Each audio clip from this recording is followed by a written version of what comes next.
Dears, എല്ലാവരും happy അല്ലേ? Welcome to our channel. ബിഗിനേഴ്സിനും ബാച്ചിലേഴ്സിനും വളരെ എളുപ്പത്തിൽ ഉണ്ടാക്കാൻ പറ്റുന്ന ഒരു ക്രീമി ചിക്കൻ കറിയാണ് ഇന്നത്തെ വീഡിയോയിൽ.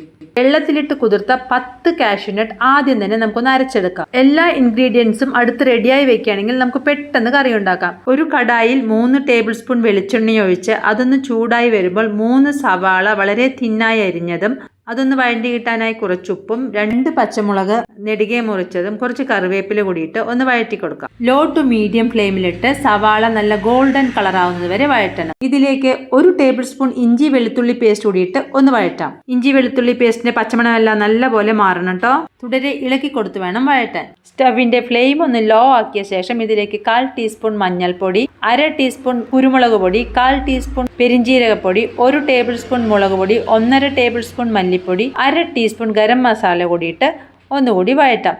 പച്ചമണം മാറുന്നത് വരെ ഇത് വഴറ്റണം. ലോ ഫ്ലെയിമിലായിരിക്കണം, അല്ലെങ്കിൽ മസാല കരിഞ്ഞു പോകും. ഇനി ഇതിലേക്ക് 1 തക്കാളി ചെറുതായി മുറിച്ചതിട്ട് നല്ലപോലെ ഒന്ന് തക്കാളി വേവുന്നത് വരെ കുക്ക് ചെയ്യണം. ഒരു 1/4 ഗ്ലാസ് ചൂടുവെള്ളം കൂടി ഒഴിച്ച് കുക്ക് ചെയ്യുകയാണെങ്കിൽ പെട്ടെന്ന് കുക്കാവും. തക്കാളി അടച്ചു വെച്ച് ഇടയ്ക്ക് ഇളക്കി കൊടുത്ത് കുക്ക് ചെയ്യാം. തക്കാളിയെല്ലാം നല്ലപോലെ ഉടഞ്ഞ് നല്ല പാകമായിട്ടുണ്ട്. ഇതിലേക്ക് 1/2 കിലോ ചിക്കൻ വിനിഗറും ഉപ്പും വെള്ളവും ഉപയോഗിച്ച് നല്ലപോലെ കഴുകിയ ശേഷം ഇട്ട് കൊടുക്കാം. 2 മിനിറ്റ് ഇതേപോലെ വഴറ്റണം. ചിക്കൻ മസാലയിൽ കിടന്ന് നല്ലപോലെ വഴണ്ടി വന്ന ശേഷം അടച്ചു വെച്ച് കുക്ക് ചെയ്യണം. ഇടയ്ക്ക് ഇളക്കി കൊടുക്കാൻ മറക്കരുത്, അല്ലെങ്കിൽ ചിക്കൻ അടുക്കി പിടിക്കും. കുറച്ച് കഴിയുമ്പം ചിക്കനിൽ നിന്നും വെള്ളം ഇറങ്ങി വരും. വളരെ എളുപ്പമായ ഈ ചിക്കൻ റെസിപ്പി നിങ്ങൾ ഒരിക്കലെങ്കിലും ഉണ്ടാക്കി നോക്കണം. അതിനുശേഷം അഭിപ്രായം കമന്റായി അറിയിക്കണം. കുറച്ച് ഗ്രേവി ടൈപ്പാണ് നമ്മൾ ഉണ്ടാക്കാൻ പോകുന്നത്. അതുകൊണ്ട് 2 കപ്പ് ചൂടുവെള്ളം ഇതിലേക്ക് ഒഴിച്ചു കൊടുക്കാം. നല്ലപോലെ മിക്സ് ചെയ്ത ശേഷം അടച്ചു വെച്ച് വീണ്ടും കുറച്ച് സമയം കുക്ക് ചെയ്യാം. ഇടയ്ക്ക് ഇളക്കി കൊടുക്കാൻ മറക്കരുത്.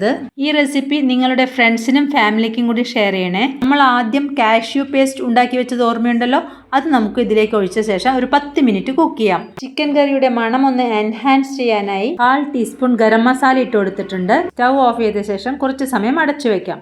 നല്ല ക്രീമി ആയിട്ടുള്ള ചിക്കൻ കറി റെഡി ആയിട്ടുണ്ട്. ഉണ്ടാക്കാൻ എത്ര എളുപ്പമാണല്ലേ. ഇതിനൊരു സർവിംഗ് ബൗളിലേക്ക് മാറ്റാം. കുറച്ച് മല്ലിയിലിട്ട് ഡെക്കറേറ്റ് ചെയ്യാം. ഇത് നമുക്ക് ചപ്പാത്തി, പൂരി, പൊറോട്ട അതുപോലുള്ള ബ്രെഡ് ഐറ്റംസിന്റെ കൂടെയും പലതരം വെറൈറ്റി റൈസിന്റെ കൂടെയും സൈഡ് ഡിഷ് ആയിട്ട് കഴിക്കാം. ഇപ്പോൾ ഞാൻ ഈ ചിക്കൻ കറി ചപ്പാത്തിയുടെ കൂടെയാണ് സർവ് ചെയ്തിരിക്കുന്നത്. അടിപൊളി ടേസ്റ്റ് ആണ്. നിങ്ങൾ എല്ലാവരും ഒന്ന് ഉണ്ടാക്കി നോക്കണം. നമ്മുടെ ചാനൽ ഇതുവരെയും സബ്സ്ക്രൈബ് ചെയ്തിട്ടില്ലെങ്കിൽ ഒന്ന് സബ്സ്ക്രൈബ് ചെയ്തേക്കണേ. Thank you for watching.